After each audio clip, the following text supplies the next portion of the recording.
Coming up on today's Pack News, the Wolfpack prepares to head to Kansas City, Missouri this week after a big win.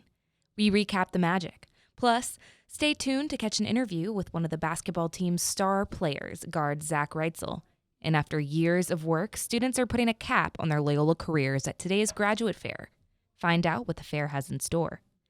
One of New Orleans' top jazz halls is opening back up. Keep watching to find out how to catch a glimpse of jazz history back in business.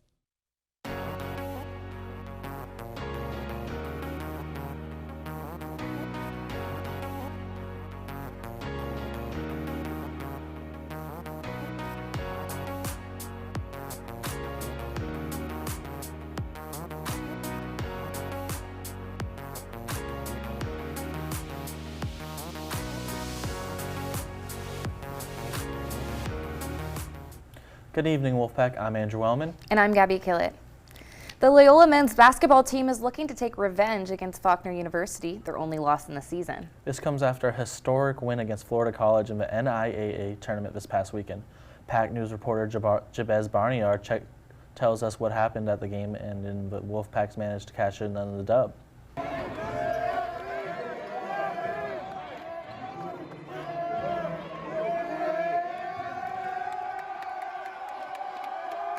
With a final score of 106-75 against Florida College, the Loyola men's basketball team just secured their place in the next round of the NAIA championship tournament.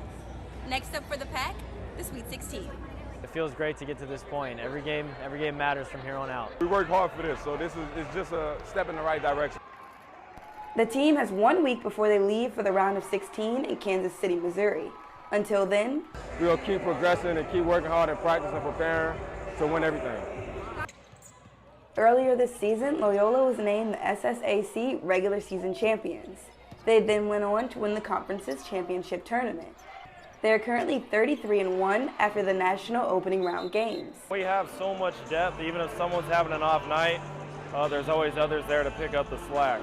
Senior TJ Smith said that all of the pieces have finally come together. Like Michael Jordan said, it's the last dance, so I'm just taking it day by day. I'm enjoying it in the moment. Loyola, the tournament's top seed, will first play the 4th-seeded Faulkner Eagles, the only team they have lost to this season. It's really just taking it one game at a time. I feel like that's our biggest thing. Head coach Stacey Hollowell said the team left a lot on the table at last year's tournament when they were sent home at the quarterfinals. This year, he says they are motivated and ready to win it all. My team is amazing. I like to go to battle with these guys. Every single guy in this group is focused on doing what's best for the team, and that's really special. And next for the Pack? Next for the Pack is we're gonna win the Nationals, man. That's it. Four games in 5 days. That's what we finna do. We finna take care of business, man. We'll pack all the way. This is Jabez Barnyard reporting. The Pack will tip off against the Faulkner Eagles on Thursday, March 17th at 3 p.m. You can watch the game live on the Loyola Athletics website. Well, the Loyola women's basketball team had a heartbreaking end to their season, falling to number 3 Carroll College 65-59. The Wolfpack fell behind early, but would fight back only to miss their chance to take the lead and steal the game in the final minutes. Carroll took a 62-51 lead with 4 minutes left in the game, but Loyola would go on an 8-0 run to make it the score 62-59 with only a minute 30 left. Wolfpack guard Taylor Thomas stole the ball but missed a layup to bring the score within 1, but ultimately they finished their season. Loyola students now have the option of going to class maskless once again. Loyola ended its mask mandate last Wednesday, March 9th. The university has not reported any new cases since the day it dropped the mandate. And if cases remain low, masks will not be required at graduation. Loyola officials shared new information about the ceremony. An email director of student records, Kathy Gross, said that all seniors will receive a maximum of 6 tickets to each to share with their family and friends. A limited number of additional tickets will be available on a first-come, first-served basis at the UNO Lakefront Arena on the day of the ceremony. And in preparation for graduation, Loyola's graduate fair is taking place today and tomorrow. Jabez Barnyard is at the Dana Center to tell us all about it. Thanks, Gabby. I'm here right now in the Dana Center in the St. Charles room where seniors are finalizing their graduation plans. Grad Fair is a one-stop shop for them to handle all the last-minute details. They can come in, check in, and get their caps and gowns so they can take their official class portraits. If they're still interested in buying rings or ordering custom invitations, they can also speak with a representative from Belfair. If they're looking for their future plans and they want to volunteer with the Inagio Volunteers, there's tables with representatives to speak to them. There's members from Campus Records, Student Records, Financial Services, all here to help these seniors graduate and walk across the stage in May. Tomorrow, students can come anytime between 10 and 6 p.m. All they have to do is book a spot with the photographer ahead of time so that tomorrow they can show up and smile big. The years pass by so quickly. Loyola students will notice a big change when they go to register for next semester's classes this spring. Lore of a computer software that has stored student records since 1979 will be replaced with a new system called Colleague. On screen is a video from Echelon, Colleague's parent company, showing the layout of the system already used at 650 institutions around the world. In a Maroon interview with Loyola executive assistant said that the new system will streamline university process and get rid of the long wait times most students associate with signing up for classes. Colleague will also allow students to plan out their class schedules multiple semesters in advance in order to plan classes that fulfill graduation requirements. Loyola officials do not expect the rollout of Colleague to be completely perfect, as the Colleague system is built to be implemented over 7 years, and Loyola will be moving on to the software in only 1. Advising for the summer and fall classes is going on now. Students still need to refer to the LoRa system to plan out their schedules for the upcoming summer and fall semesters and meet with their academic advisors to get cleared for class registration. Registration for summer classes begins on Tuesday, April 19th at 9 a.m. All students registering for summer courses will be able to sign up for their schedules on the 19th. Registration for the fall of 2022 semester will begin Monday, April 25th for online students, evening students, and graduate students. Students should prepare for their registration date by now by referring to their course schedule posted on LoRa. The new One Loyola Multicultural Resource Center is now open.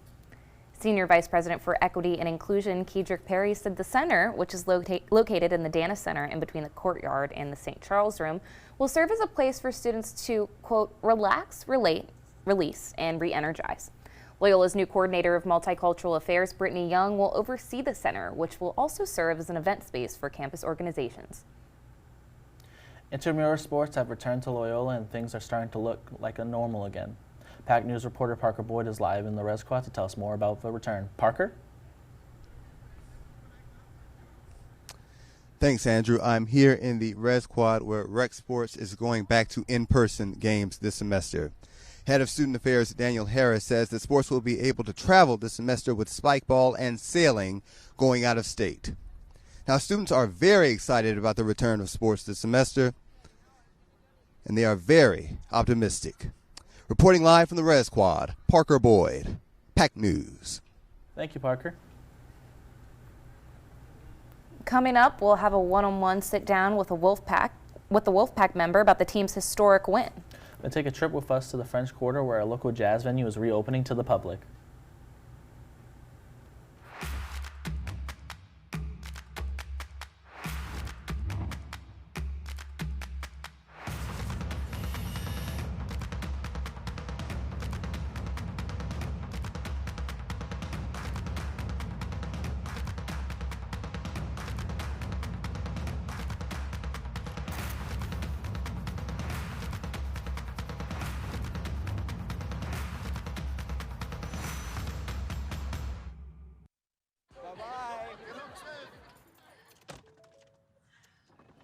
Hi.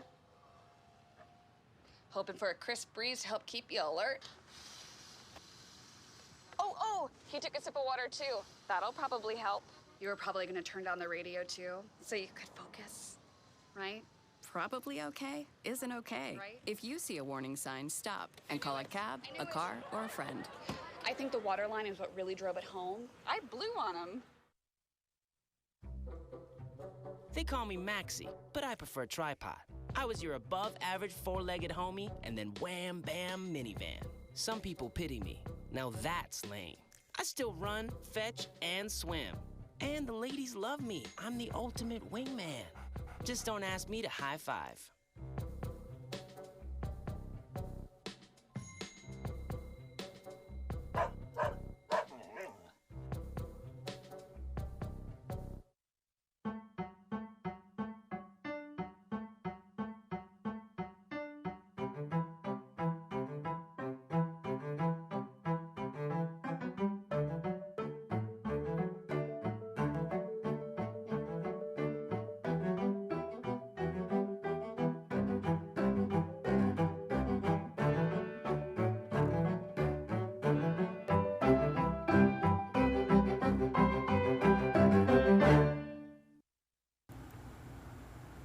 Welcome back. I'm Janasia Walker. The men's basketball team has been rolling over the competition since the beginning of the season. The Wolfpack secured the #1 seed in the National NAIA tournament after a season record of 31-1. But that's not all. The Pack swept the competition in Montgomery, Alabama at the Southern States Athletic Conference Championship last month. Now, the men's team is gearing up to head to Kansas City to compete in the Sweet 16. I'm here with senior guard Zach Reitzel, who has led his team in points and rebounds and set a new school all-time scoring record. Welcome, Zach. How are you feeling today? I'm feeling good. How are you feeling? I'm feeling good as well. So going into the tournament, you won 5 consecutive Conference Player of the Week awards, thanks to a campaign of averaging 19 points, 9 rebounds, and 3 assists per game. What do you do to stay ahead of your competition? I feel like it's really just staying consistent, keeping a level head. I feel like more of it for me is mental, not physical. Really just keeping up to date with my mental health and staying consistent with that. I really just feel like that helps me stay consistent when it comes to basketball. Okay. And so it's no secret that the men's team is very exciting to watch. As fans, we get to see the glitz and the glam. What do people don't get to see? I feel like they don't get to see those hard practices that we have. Like, everybody gets to see the lobs, the great plays between, me and Miles, TJ, and all the dunks, but they don't get to see what goes into that in practice behind the scenes, like us turning the ball over, making mistakes, and it really just comes together in the games when we put it all together. Okay, and my last question is we witnessed you cut down several nets over the course of your college career. What makes this one a little different? This one is a little different because this is for all the marbles. It's, I think, the last championship that Loyola has won for basketball, for men's basketball, was back in the 1900s. So it would be crazy for us to cut down those nets and bring a title home to New Orleans. No, definitely. We're definitely rooting for you guys, and we hope you bring it all the way home. Up next, Andrew and Gabby, we're going to tell you how one group is trying to make parade throws more sustainable, plus the return of a fan favorite venue in the French Quarter.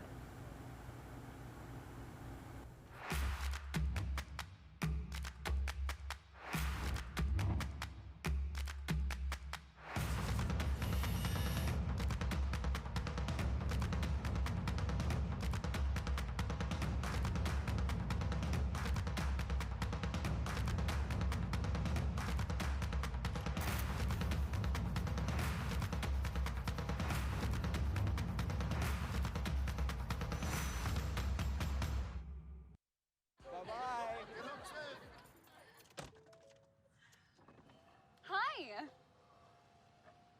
Hoping for a crisp breeze to help keep you alert. Oh, he took a sip of water too. That'll probably help. You were probably gonna turn down the radio too, so you could focus, right? Probably okay isn't okay. Right? If you see a warning sign, stop and call a cab, a car, or a friend. I think the water line is what really drove it home. I blew on him. They call me Maxie, but I prefer tripod. I was your above-average four-legged homie, and then wham, bam, minivan. Some people pity me. Now that's lame. I still run, fetch, and swim. And the ladies love me. I'm the ultimate wingman. Just don't ask me to high-five.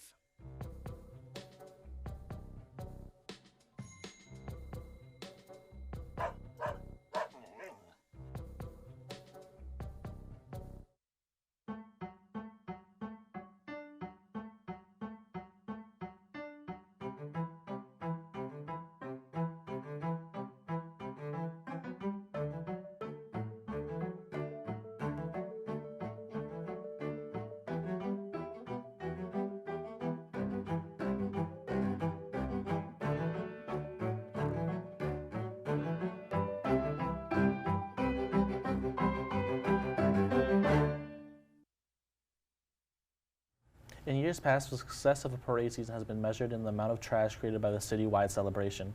In fact, 2.6 million pounds of trash was collected after Mardi Gras in 2019, but one organization is trying to change that. Brett Davis said he's seen Mardi Gras grow into a high-waste event over the years. He founded waste reduction nonprofit Grounds Crew to help New Orleans cut back on parade debris by selling sustainable throws sourced from small businesses around the world. The common denominator with everything is that it is sustainable, which is a hard word to sort of categorize, but in my mind it's something that it is functional, consumable, biodegradable, or made from recycled products. Grounds Crew's hand-packaged throws can be found on its website. As parades continue to roll this weekend, crew members can partner with Grounds Crew to throw biodegradable plastic cups, red beans and rice, and toothbrushes, and more in an effort to reduce waste. The Historic Preservation Hall is reopening its doors to the public after a 2-year hiatus due to the pandemic. PAC News reporter Jacoby Rivers tells us how everyone is feeling and what the hall has been doing during the pandemic. The Preservation Hall is a fan-favorite spot for jazz lovers in the city, a historical building where music legends come together to play. I'm New Orleans is still in me. Joe Lasty is the drummer for the Preservation Hall Jazz Band. He has been with the band for over 30 years, starting off with watching the hall on TV. And I used to see Mr. Percy and them walking on the stage, you know, dancing and marching up the stage. Rent Preservation Hall, Pete Fountain, and Al Hurt, and Ray Charles, Newport Jazz. So I would go home, play it, put my headphones on, and that's when I was introduced to the Preservation Hall. On a usual day for the hall, especially Mardi Gras, you can expect over 100 people attending. We had seats on the floor. A lot of people used to sit on the floor or sit in the chapel seats. They had a lot of people sitting there. But of course, the pandemic hit. But that didn't stop the hall. The Preservation Hall shut its doors to the public during the height of COVID-19, which meant no live music. But instead of focusing on that one negative aspect, the hall switched to an online format to teach kids how to play an instrument in their own home. There's a lot of students who are interested in this kind of music, New Orleans traditional jazz. It's our heritage. Lewis Ford plays any and all woodwind instruments for the band. He's a 5th-generation musician, and he started the idea of bringing instruments to the kids during the pandemic. Those who want to play an instrument, the basic fundamentals, how to pick up the instrument, the embouchure, etc. So with these virtual lesson plans, not only they utilize it in the classroom, they can take it home with them 24/7. And like any great comeback, the hall is excited for the return of the public. And it makes me feel what people call me, a legend. That explains it all. And tickets to hear some of these New Orleans jazz groups are only $20. That's all for now, and thanks again for watching PAC News. Be sure to have a great day, and see you next time.